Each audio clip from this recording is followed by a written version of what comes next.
ರುಚಿಯಾದಂಥ ತರಕಾರಿ ಬೇಳೆ ಸಾರು ನುಗ್ಗೆಕಾಯಿ ಮತ್ತು ಉಸ್ತಿಕಾಯನ್ನು ಹಾಕಿ ಈ ಬೇಳೆ ಸಾರು ಮಾಡ್ತಾ ಇದ್ದೀನಿ. ಉಸ್ತಿಕಾಯಿ ಹಾಕಿ ಬೇಳೆ ಸಾರು ಮಾಡಿದ್ರೆ ರುಚಿ ತುಂಬ ಚೆನ್ನಾಗಿರುತ್ತೆ. ಇದೇ ರೀತಿ ನೀವು ಮಾಡಬೇಕಲ್ವ? ಹಾಗಿದ್ರೆ ವಿಡಿಯೋ ಸ್ಕಿಪ್ ಮಾಡದೆ ಪೂರ್ತಿಯಾಗಿ ನೋಡಿ. ಮೊದಲು ಕುಕ್ಕರಲ್ಲಿ 2 ಗ್ಲಾಸ್ ನೀರು ಬಿಸಿ ಮಾಡಿಕೊಂಡು 150 ಗ್ರಾಮಷ್ಟು ತೊಗರಿ ಬೇಳೆನ ನೀಟಾಗಿ ತೊಳೆದ್ಬಿಟ್ಟು ನಾನು ಹಾಕ್ತಾ ಇದ್ದೀನಿ. ನಿಮಗೆ ಟೈಮ್ ಇತ್ತು ಅಂದರೆ ಒಂದು 20 ನಿಮಿಷ ನೆನೆಸಿಟ್ಟು ಹಾಕ್ಕೋಬೋದು. ನೆನೆಸಿಟ್ಟು ಹಾಕ್ಕೊಂಡ್ರೆ ಬೇಳೆ ತುಂಬ ಬೇಗ ಬೇಯುತ್ತೆ. ನಂತರ ಒಂದು ಈರುಳ್ಳಿನ ಸ್ವಲ್ಪ ದೊಡ್ಡ ಸೈಜಲ್ಲೇ ಕಟ್ ಮಾಡಿ ಸೇರಿಸ್ತಾ ಇದ್ದೀನಿ.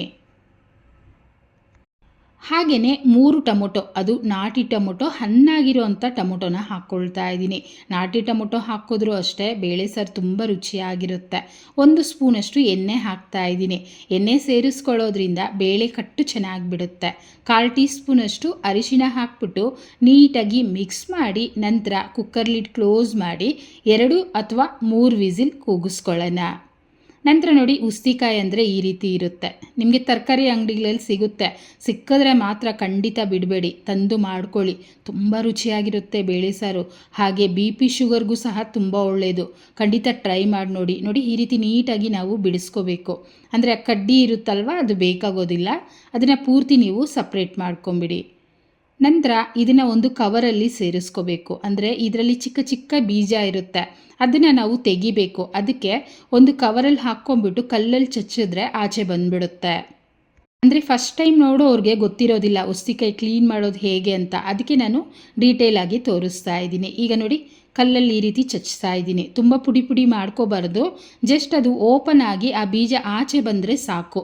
ತುಂಬ ಪುಡಿ ಪುಡಿ ಮಾಡ್ಕೊಂಬಿಟ್ರು ನಮಗೆ ಬಾಯಿಗೆ ಸಿಗೋದೇ ಇಲ್ಲ. ಅದರಿಂದ ಒಂದು ಸ್ವಲ್ಪ ಈ ರೀತಿ ಚಚ್ಕೊಳ್ಳಿ. ಉಸ್ತಿಕಾಯಿ ಕ್ಲೀನ್ ಮಾಡೋದು ಮಾತ್ರ ಒಂದು ಸ್ವಲ್ಪ ಟೈಮ್ ತಗೊಳ್ಳುತ್ತೆ, ಆದರೆ ರುಚಿ ಮಾತ್ರ ತುಂಬ ಚೆನ್ನಾಗಿರುತ್ತೆ. ನೋಡಿ, ಆ ಬೀಜ ಎಲ್ಲ ಆಚೆ ಬಂದಿದೆ ಅಲ್ವಾ? ಈಗ ಒಂದು ಸ್ಟ್ರೈನರಲ್ಲಿ ಹಾಕ್ಕೊಂಡು ನೀರು ಹಾಕಿ ನೀಟಾಗಿ ಕ್ಲೀನ್ ಮಾಡ್ಕೋಬೇಕು. ನೀವು ನೋಡ್ತಾ ಇರ್ಬೋದು, ಬೀಜ ಎಲ್ಲ ಬೀಳ್ತಾ ಇದೆ ಅಲ್ವಾ? ಈ ರೀತಿ ಕ್ಲೀನ್ ಮಾಡ್ಕೋಬೇಕು. ತುಂಬ ಬೀಜ ಇತ್ತು ಅಂದ್ರೂ ಸಾರು ಕಹಿ ಬರುತ್ತೆ. ಅದರಿಂದ ಒಂದು ಅರ್ಧಂಬರ್ಧ ಕ್ಲೀನ್ ಮಾಡ್ಕೊಳ್ಳಿ. ಒಂದು ಸ್ವಲ್ಪ ಸ್ವಲ್ಪ ಇದ್ರೂ ತೊಂದರೆ ಇಲ್ಲ. ನೋಡಿ, ನನ್ನ ಕೈಯಲ್ಲಿ ಚೆನ್ನಾಗಿ ಪ್ರೆಸ್ ಮಾಡಿ ಅದನ್ನು ಆಚೆ ತೆಗೆದು ಕ್ಲೀನ್ ಮಾಡ್ತಾ ಇದ್ದೀನಿ. ಆ ರೀತಿ ನೀಟಾಗಿ ಕ್ಲೀನ್ ಮಾಡಿ ಸಪ್ರೇಟಾಗಿ ತೆಗೆದಿಟ್ಕೊಳ್ಳಿ. ನಂತರ ಬೇಳೆ ಬೆಂದಿದೆಯಾ ಅಂತ ನೋಡ್ತಾ ಇದ್ದೀನಿ. ನೀವು ನೋಡ್ತಿರ್ಬೋದು, ಚೆನ್ನಾಗಿ ಬೆಂದೋಗಿದೆ. ಸ್ವಲ್ಪ ಸ್ವಲ್ಪ ಇದೆ ಅಲ್ವಾ? ಅದು ತರಕಾರಿ ಬೇಯೋಷ್ಟರಲ್ಲಿ ಮತ್ತೆ ಬೆಂದೋಗುತ್ತೆ. ಈಗ ಒಂದೊಂದೇ ತರಕಾರಿಗಳನ್ನು ಸೇರಿಸಬೇಕು. ಮೊದಲು ಉಸ್ತಿಕಾಯನ್ನು ಹಾಕ್ತಾ ಇದ್ದೀನಿ.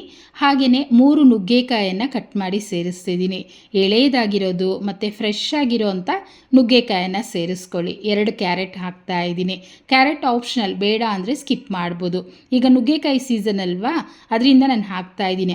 ಅದು ಉಸ್ತಿಕಾಯಿ ಮತ್ತು ನುಗ್ಗೆಕಾಯಿನ ಕಾಂಬಿನೇಷನ್ ಅಂತೂ ತುಂಬ ಚೆನ್ನಾಗಿರುತ್ತೆ.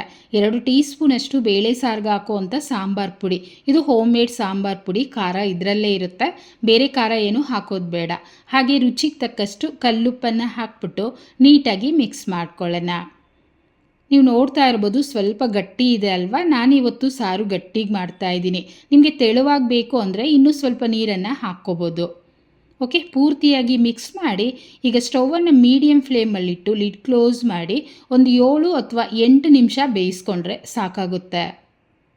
ಓಕೆ, ನೋಡಿ, ಈಗ ಓಪನ್ ಮಾಡ್ತಿದ್ದೀನಿ. ಚೆನ್ನಾಗಿ ಬೆಂದೋಗಿದೆ ಮತ್ತು ಸಾರು ಅಷ್ಟೇ ಸ್ವಲ್ಪ ಗಟ್ಟಿ ಆಗಿದೆ ಅಲ್ವಾ? ಹಾಗಂತ ನೀವು ನುಗ್ಗೆಕಾಯಿನ ತುಂಬಾ ಬೇಯಿಸಬಾರ್ದು, ಎಲ್ಲ ಪುಡಿ ಪುಡಿ ಆಗೋಗುತ್ತೆ.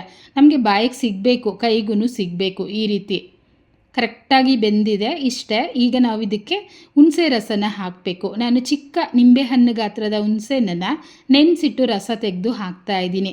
ಹುಳಿನೂ ಅಷ್ಟೇ ಹೆಚ್ಚಿಗೆ ಹಾಕಬೇಡಿ, ಕರೆಕ್ಟಾಗಿ ಹಾಕ್ಕೋಬೇಕು. ಉಪ್ಪು, ಹುಳಿ, ಖಾರ 3 ಅಷ್ಟೇ ಕರೆಕ್ಟಾಗಿ ಹಾಕ್ಕೊಂಡ್ಬಿಟ್ರೆ ಬೇಳೆ ಸಾರು ತಿನ್ನೋದಕ್ಕೆ ತುಂಬಾ ಚೆನ್ನಾಗಿರುತ್ತೆ. ಮತ್ತು ಇದನ್ನು 2 ಅಥವಾ 3 ನಿಮಿಷ ಕುದಿಸ್ಕೊಳ್ಳೋಣ. ನೋಡಿ, ಈ ರೀತಿ ಕುದಿ ಬಂದರೆ ಸಾಕಾಗುತ್ತೆ. ಪಕ್ಕದಲ್ಲಿಟ್ಟು ಈಗ ಒಗ್ಗರಣೆ ಹಾಕ್ಕೊಳ್ತೀನಿ.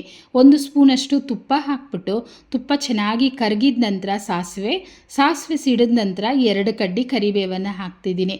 ಇಷ್ಟೇ, ಒಗ್ಗರಣೆಗೂ ಅಷ್ಟೇ, ಬೇರೆ ಏನೂ ಹಾಕೋದಿಲ್ಲ. ಇದನ್ನು ಸಾರಲ್ಲಿ ಮಿಕ್ಸ್ ಮಾಡ್ಕೊಳ್ಳೋಣ. ಘಮ ಅಂತೂ ತುಂಬ ಚೆನ್ನಾಗಿ ಬರ್ತಾ ಇದೆ.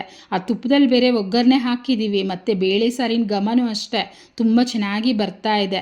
ನೀಟಾಗಿ ಮಿಕ್ಸ್ ಮಾಡಿಕೊಂಡು ಹೀಗೆ ನೀವು ಸರ್ವ್ ಮಾಡ್ಬೋದು.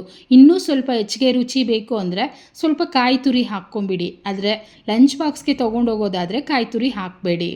ಇದ್ರಲ್ಲ ಈ ರೀತಿ ಗಟ್ಟಿಗೆ ಮಾಡ್ಕೊಂಡಿರೋದ್ರಿಂದ ದೋಸೆ ಚಪಾತಿಗೂ ಸಹ ಚೆನ್ನಾಗಿರುತ್ತೆ. ಮುದ್ದೆ ಅನ್ನಕ್ಕೂ ಮಾಡ್ಕೋಬೋದು. ನೀವು ಮಧ್ಯಾಹ್ನ ಆದರೆ ಮುದ್ದೆ ಅನ್ನ, ಬೆಳಗ್ಗೆ ಆದರೆ ದೋಸೆ ಚಪಾತಿಗೆ ಮಾಡ್ಕೊಳ್ಳಿ.